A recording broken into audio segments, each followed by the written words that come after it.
Hello friends, welcome to star का study point. स्वागत करते हैं आप सबका इस यूट्यूब चैनल पर। दोस्तों, इस वीडियो में हम लोग बात करने वाले हैं क्लास 12 वालों के लिए मोस्ट वीबी ऑब्जेक्टिव क्वेश्चन 2022 के बोर्ड परीक्षा के लिए। जो भी छात्र इंटरमीडिएट से एग्जाम देना चाहते हैं दोस्तों बिहार बोर्ड से, तो आप सभी के लिए वीडियोज़ काफ़ी इंपॉर्टेंट रहेंगे। यहाँ पर हम लोग बात करने वाले हैं दोस्तों फिजिक्स भौतिक विज्ञान का, यहाँ पे ठीक है, नाभिकीय भौतिकी न्यूक्लियर फिजिक्स से। यहाँ पे चैप्टर वाइज हम लोग क्वेश्चन करने जा रहे हैं।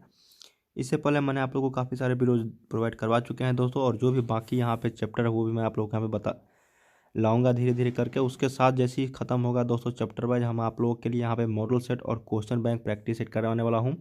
ठीक है, एग्जाम से पहले तक आप लोगों को काफ़ी सारे क्वेश्चन का यहाँ पे प्रैक्टिस सेट हो जाएगा। तो ये चैनल आप लोगों के लिए काफ़ी हेल्पफुल रहेंगे दोस्तों, तो इस चैनल को जरूर सब्सक्राइब कर लीजिएगा आगे के वीडियोज़ को पाने के लिए, अगर आप भी क्लास 12 के छात्र हैं तो।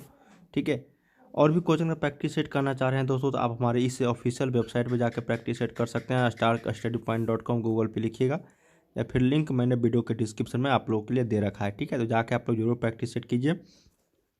चलिए हम लोग यहाँ पे बात करते हैं नाभिकीय भौतिकी न्यूक्लियर फिजिक्स से रिलेटेड इंपॉर्टेंट ऑब्जेक्टिव क्वेश्चन के बारे में। ठीक है, जितने भी क्वेश्चन मैं आप लोग को यहाँ पे बताऊँगा दोस्तों, सारे किसी न किसी ईयर्स में पूछे जा चुके हैं, और जो भी इंपॉर्टेंट क्वेश्चन बनते हैं वही मैं आप लोगों के लिए यहाँ पे सिलेक्ट करके लाया हूँ।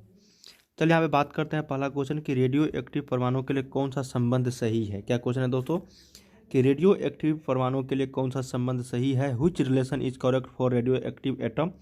इसका फॉर्मूला होता है दोस्तों आपका हाफ पीरियड बराबर हाफ एज लाइफ बराबर क्या होता है यहाँ पे दोस्तों, देखिए, अर्ध आयु बराबर औसत आयु, या फिर अर्ध आयु बराबर 2 गुने औसत आयु, या अर्ध आयु बराबर 1.6931 गुने औसत आयु। लेकिन ये आपका राइट है दोस्तों यहाँ पे डी ऑप्शन। ठीक है, क्या क्वेश्चन है यहाँ पे कि अर्ध आयु 0.6931 औसत आयु जो होता है, ये आपका दोस्तों यहाँ पे क्या हो जाएगा, राइट हो जाएगा 0.6931 गुने औसत आयु। ठीक है, अगर औसत आयु पूछा जाए दोस्तों एवरेज लाइफ, ठीक है, तब क्या होगा दोस्तों यहाँ पे 0.693 अपॉन यहाँ पे अर्ध आयु हो जाएगा, क्या हो जाएगा, अर्ध आयु। ठीक है, तो ये भी क्वेश्चन पूछा जाता है। एवरेज लाइफ इक्वल टू क्या होता है, इसका फार्मूला याद कर लीजिएगा, डी ऑप्शन सही है। दूसरा है कि एक एएमयू बराबर क्या होता है, एटोमेटिक मास यूनिट। यहाँ पे क्या होता है दोस्तों, एक एएमयू बराबर तो होता है आपका 1.6 गुने 10 के पावर -27 kg। कितना होता है, kg। अगर ग्राम में हम लोग करेंगे दोस्तों, तो यहाँ पे 10 के पावर -30 हो जाएगा। ठीक है, तो ये आप लोग याद रखिएगा। हेलो बच्चों, पढ़ाई में डाउट्स आते हैं, घबराइए मत, सबका सोल्यूशन है डॉट नेट। अगर आप किसी भी सवाल में अटक गए हो या आपसे सॉल्व नहीं हो पा रहा है, बस आपको उस क्वेश्चन का फोटो लेना है, उस क्वेश्चन को क्रॉप करना है, और 5 सेकंड के अंदर आपको उस क्वेश्चन का वीडियो सोल्यूशन मिल जाएगा। फिर चाहे आपका क्वेश्चन होमवर्क का हो, सीबीएसई का हो, यूपी महाराष्ट्र राजस्थान एमपी या फिर किसी भी बोर्ड का हो, चाहे आईटी जेई नीट या 6ठी से 12वीं का क्वेश्चन हो, इसका जवाब मिलेगा डॉट नेट ऐप पर। या फिर कोई भी सब्जेक्ट हो, फिजिक्स केमिस्ट्री मैथ साइंस, आपके सभी सवालों का जवाब मिलेगा डॉट नेट पर। साथ ही अब डॉट नेट ऐप पर पढ़िए कोटा के बेस्ट फैकल्टी से, जैसे जीवी सर, एनएस सर, आकांक्षा मैम, प्रिंस सर जैसे टॉप टीचर से। यानी अब पूरी पढ़ाई होगी डॉट नेट ऐप पर। 3 करोड़ से ज्यादा बच्चे डॉट नेट ऐप पर पढ़ाई कर रहे हैं, तो आप भी जाइए और डाउनलोड कीजिए डॉट नेट। का घनत्व लगभग कितना होता है, तो नाभिक का जो घनत्व लगभग होता है ये होता है आपका 2.29 गुने 10 के पावर 17। कितना होता है, 2.29 गुने 10 के पावर 17 kg पर मीटर क्यूब। ठीक है, तो सही उत्तर यहाँ पे आपका ऑप्शन नंबर सी हो जाएगा, 3 का राइट। ये भी आपको 2020 के लेटेस्ट एग्जाम में ही पूछे जा चुके हैं दोस्तों, प्रीवियस ईयर्स में।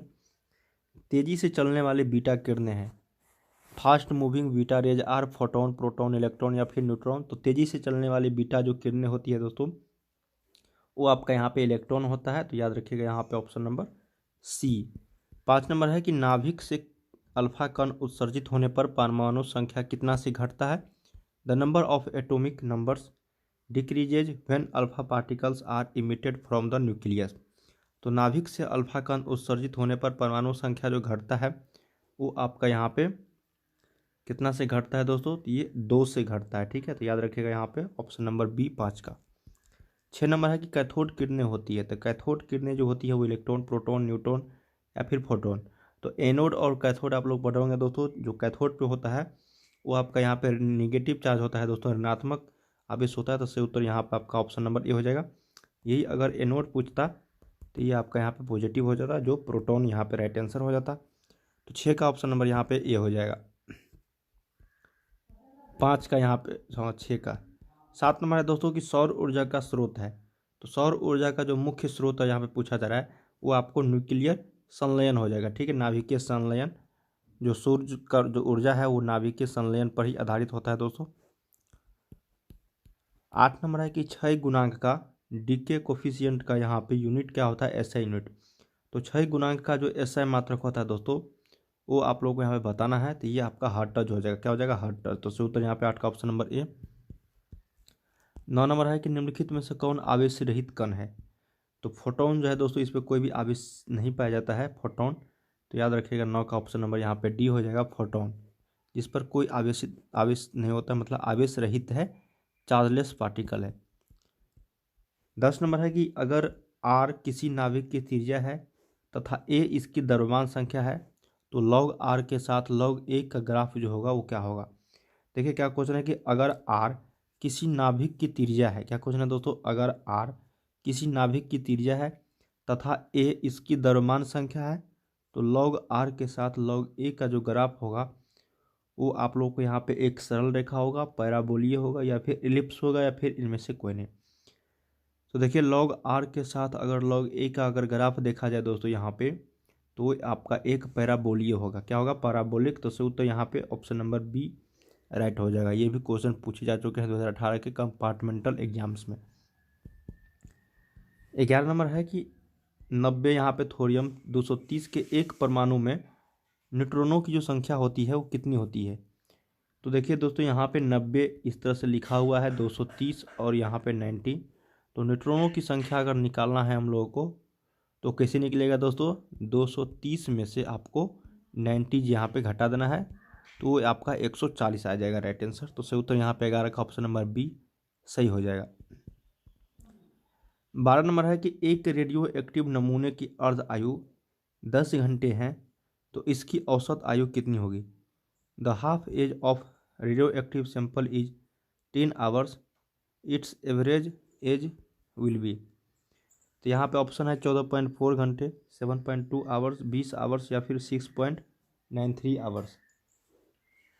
तो देखिए दोस्तों यहाँ पे औसत आयु पूछा जा रहा है। अभी जस्ट हम लोग पढ़ रहे हैं कि अर्ध आयु बराबर होता है आपका 0.6931 गुने एवरेज लाइफ, ठीक है। तो एवरेज लाइफ यहाँ पे अर्ध आयु बराबर, तो एवरेज लाइफ हमको निकालना है यहाँ पे, तो 0.6931 भागा यहाँ पे 10 हो जाएगा, ठीक है।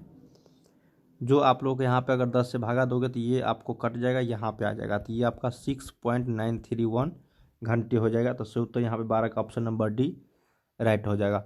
इस तरह के क्वेश्चन यहाँ पे पूछे जाते हैं और बहुत ही इंपॉर्टेंट क्वेश्चन होते हैं ये सभी, ठीक है।